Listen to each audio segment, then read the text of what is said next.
Sa hanay po ng House Prosecution Panel, may united stance na po ba kayo kung ano yung posisyon dun sa BIR box? Kasi as I remember, during the House Justice Committee hearing, even the lawmakers are split kung bubuksan o hindi. Kaya po nagdesisyon na ipaubaya na lang sa impeachment court yung desisyon doon. Sa inyo po, may united stance na po ba yung mga prosecutors? Ang pwede ko pong sabihin ngayon is tungkol sa pag-open ng BIR box saka sa pagpapamarka ng mga laman nito ay kailangan, ay dapat talagang buksan yan at dapat talagang makita yung laman. Kasi wala naman ito tungkol pa sa admissibility or relevance katulad ng sinabi ko kanina, yung probative value tsaka yung evidentiary weight.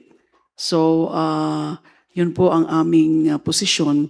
Now, ang sa amin nga, at least my position is that hindi naman kailangan ng executive session. Bakit kailangan pa ng executive session?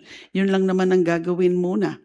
Saka na lang yung pagtalunan, yung tungkol nga dun sa kanilang mga sinasabi na hindi pwede dahil merong confidentiality provisions. But it is our right at this point, the prosecution, to really mark those exhibits kasi kasama yan sa listahan ng aming mga evidence. And ganun din actually sa defense. Meron sila sa reserve evidence nila. Nakasabi doon, BIR submissions.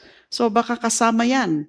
Yung mga ITRs of the spouses, BP Sara and Manscarpio, and yung mga companies na meron silang business interest, yung mga other tax records. So yes, kailangan buksan yan para markahan yung laman yan. Yan po ang pinakaposisyon ng prosecution.